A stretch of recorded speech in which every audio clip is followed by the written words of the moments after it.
하나님의 말씀은 사무엘상 21장 10절에서 15절의 말씀입니다.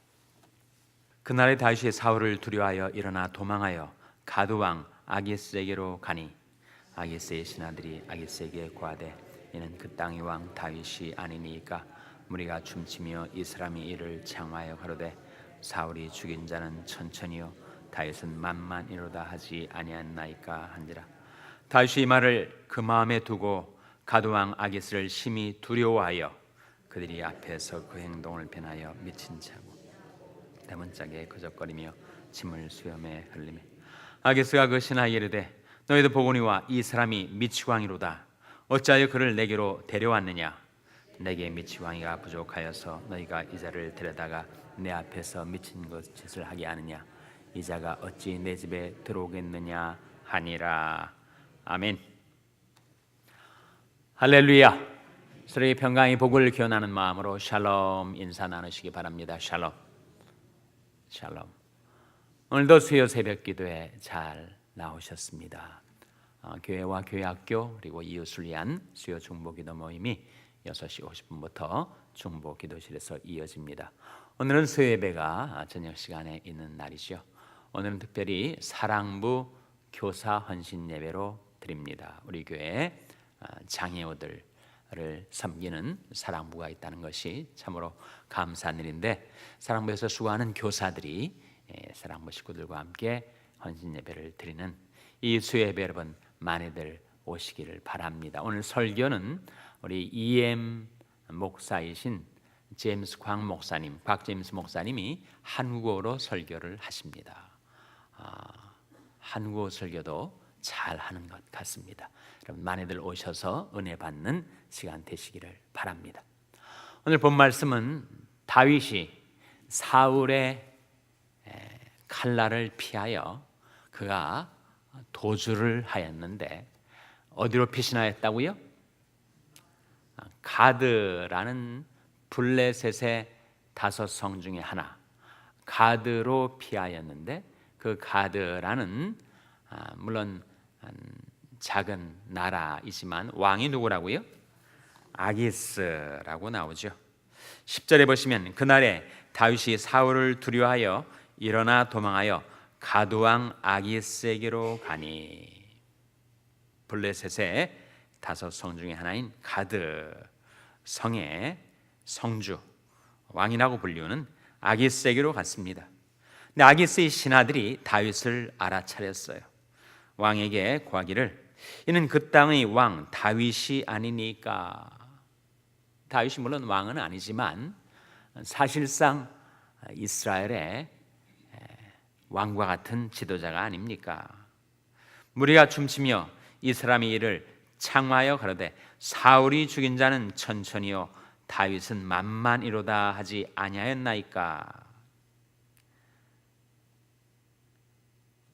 이스라엘의 왕 사울이 죽인 자는 천천히지만 다윗이 죽인 자가 만만이면 사실상 사울보다 훨씬 더 크고 강한 자 아닙니까? 라고 신하들이 그 아기스 왕에게 말을 하는 것을 다윗이 듣고 아뿔싸 큰일 났구나 두려워하게 되었어요.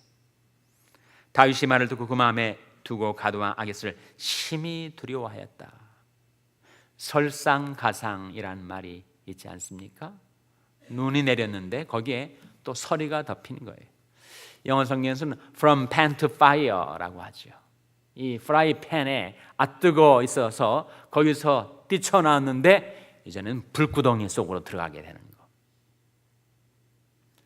어려움을 모면하려고 자리를 옮겼는데 더 훨씬 더 심각한 곤경에 떨어지게 되는 그런 형국이죠. 사울을 피하여 가드로 왔더니 이제 가드왕 아기스의 손에 잡혀 죽을 뻔한 겁니다. 그때 다윗이 어떻게 했는가 13절에 나오죠. 그들이 앞에서 그 행동을 변하여 미친 채 하고 대문짝에 그적거리며 뒹굴었단 말이죠. 침을 수염에 흘렸습니다. 그랬더니 아기스가 그 신하에 이르되 너희도 보거니와 이 사람이 미치광이로다. 어찌하여 그를 내게로 데려왔느냐? 내게 미치광이가 부족해서 그를 이 자리에 데려왔느냐? 당장 내어 쫓으라. 그래서 다윗이 가까스로 목숨을 건지게 되었다는 거예요.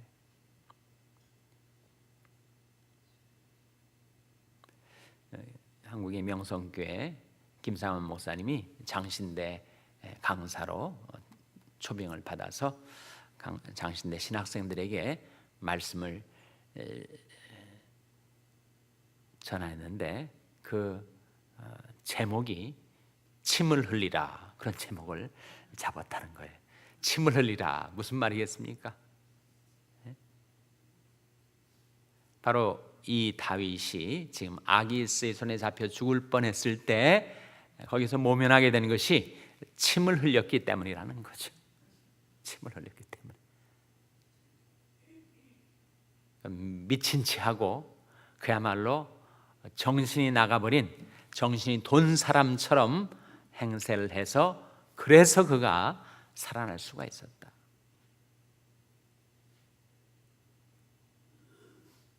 세상은 물론이고 교계에서도 잘난 체하다가 꺾여지는 사람들이 얼마나 많은가. 그러나 자기를 낮추고 사람들에게 무시당할지 몰라도 그 사람이 결국은 살아남더라. 그러니까 신학생들, 너희들 이제 나중에 목사가 되고 교계에 나가면 너무 잘난 체하고 모난돌이 정을 맞는다고 좀 침 좀 흘리며 살아. 그렇게 메시지의 요지였다고 합니다. 다윗이 지금 아기스 왕의 손에 잡혀 죽을 뻔했는데 그가 살아나게 된 것은 그가 자기를 낮추었기 때문에. 하나님이 교만한 자를 대적하시되 겸손한 자에게는 무엇을 베푸신다고요? 은혜를 베푸시느니라. 그러니까 이 다윗에게 그야말로 하나님이 능하신 손 아래서 자기를 낮추고 하나님을 향하여 하나님 저를 구해달라고, 살려달라고 그 마음으로 부르짖지 않았겠습니까? 환난 날에 나를 부르라, 내가 너를 건지리니. 정말 다윗이 내가 잘못 발걸음을 내디뎠구나. 사울을 피해서 달아나다가 이제 아기스에게 죽을 판이구나.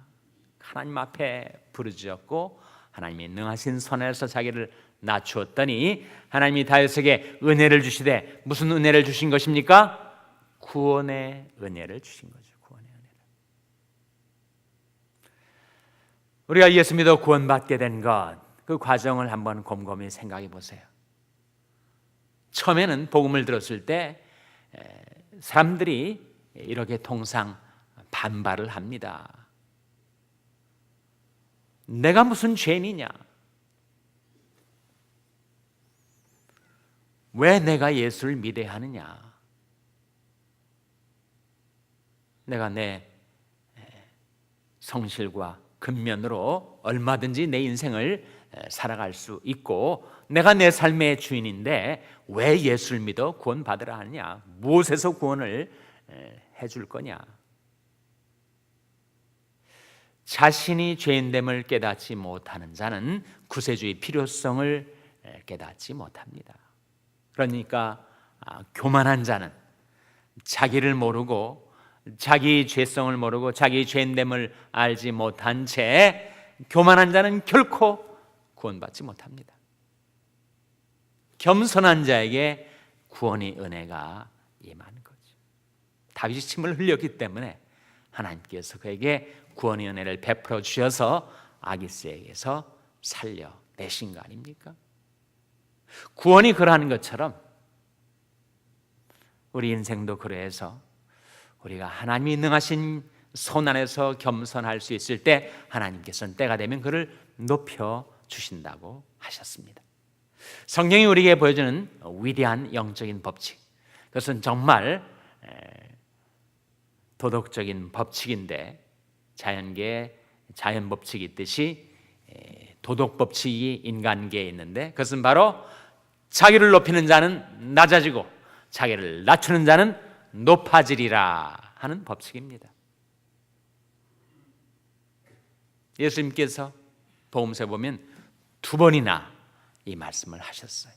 자기를 높이는 자는 낮아지고 자기를 낮추는 자는 높아지리라. 왜 하나님께서 교만을 싫어하실까요? 왜 하나님께서 겸손을 기뻐하실까요? 그 이유를 한번 곰곰이 생각을 해보세요.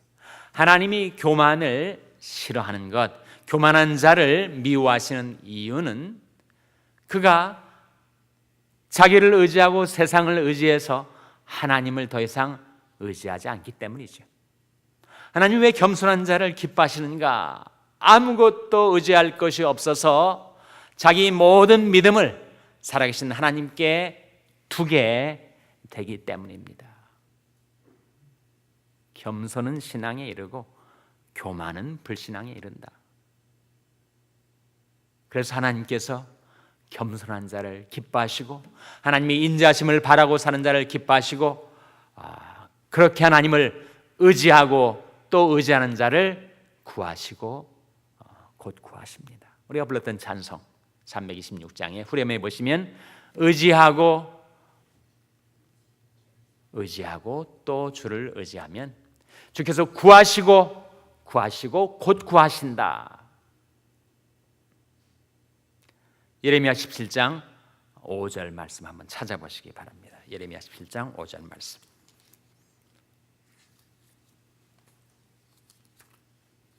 예레미야 17장 5절 말씀은 구약성경 1078면입니다. 예레미야 17장 5절 말씀.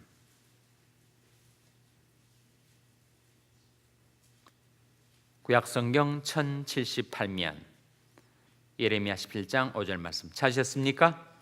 같이 읽겠습니다. 시작. 나 여호와가 이같이 말하노라. 무릇 사람을 믿으며 혈육으로 그 권력을 삼고 마음이 여호와에게서 떠난 그 사람은 저주를 받을 것이라. 교만하여져서 더 이상 하나님을 의지하지 않고 살아가는 자의 삶의 결국은 저주받은 인생이 되는 것이다. 무릇 사람을 믿으며 혈육으로 그 권력을 삼고 마음이 여호와에게서 떠난 그 사람은 저주를 받을 것이라. 교만하여져서 자기를 의지하고 사람을 의지하고 세상을 의지하고 혈육을 의지하다가 하나님을 더 이상 의지하지 않고 그 마음이 하나님을 떠나게 되면 그 사람은 저주받은 인생이 되어서 어떻게 되는가? 6절에 그는 사막에 떨기나무 같아서 좋은 일에 오는 것을 보지 못하고 광야 간주한 것 건건한 땅 사람이 거하지 않는 땅에 거하리라. 반면에 7절 말씀 같이 읽겠습니다. 시작. 그러나 무릇 여호와를 의지하며 여호와를 의뢰하는 그 사람은 복을 받을 것이라. 그가 겸손한 자 되어 그 마음이 겸한 자가 돼서 자기도 의지하지 않고 혈육도 의지하지 않고 세상도 의지하지 않고 오직 하나님만을 의지하고 의뢰하며 살아가면 그 사람의 인생의 결국은 어떻게 되는 것일까? 그는 복을 받은 인생이 되고 말 것이다. 8절에 그는 물가에 심긴 나무가 그 뿌리를 강변에 뻗치고 더위가 올지라도 두려워 아니하며 그 잎이 청청하며 가무는 해도 걱정이 없고 결실이 그치지 아니함 같으리라. 정말 5절과 7절이 대조가 되지 않습니까? 6절과 8절이 대조가 되지 않습니까?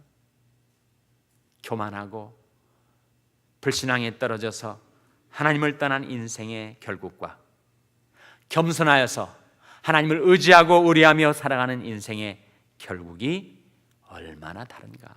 사막이 떨기나무하고 물가에 심기운 나무하고 얼마나 달라요?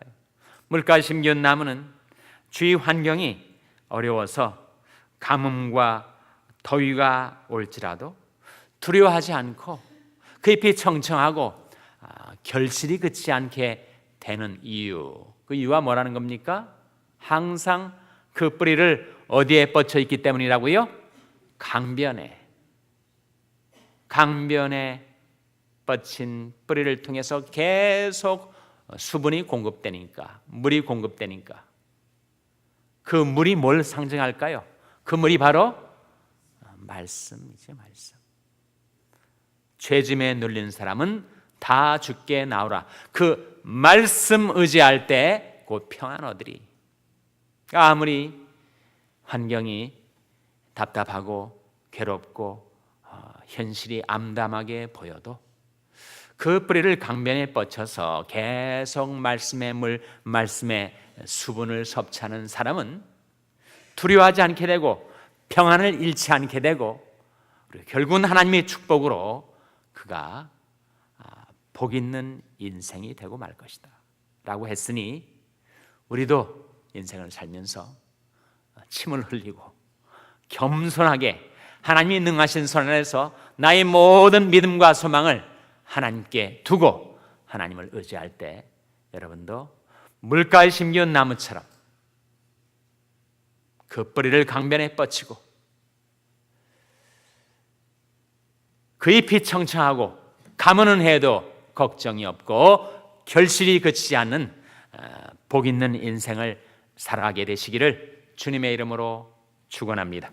기도하시겠습니다. 오늘 말씀 기억하며 하나님, 저희들도 겸손하여 구원의 은혜를 받고 겸손하여 하나님을 날마다 의지하며 살게 하여 주시옵소서. 기도하시기 바랍니다. 우리 자녀들 위해서 기도할 때 하나님, 저희 자녀들이 하나님을 의지하는 믿음으로 살아 복받는 자녀들 되게 해달라고 기도하시기 바랍니다. 병성의 간치체들 낙심치 않고 낭망치 않고 믿음으로 기도하고 하나님을 의지할 때 하나님 고쳐주시고 살려주시고 회복시켜 주시옵소서. 위하여 기도해 주시기 바랍니다. 우리 샬롬교회를 위해서 기도할 때 하나님, 저희 샬롬교회가 겸손하여 구원의 은혜를 얻는 교회, 겸손하여 하나님을 의지하여 복받는 교회 되게 해달라고 기도해 주시기 바랍니다. 여러분의 생업을 위해서 기도하시고 한미 가정 상담소의 사역을 위해서 기도해 주시기를 바랍니다. 장로 선출과 부목사 청병을 위해서 기도해 주시기 바랍니다. 하나님, 저희들을 성령으로 충만케 하여 주시옵소서. 이런 제목들로 우리 합심해서 기도하겠습니다.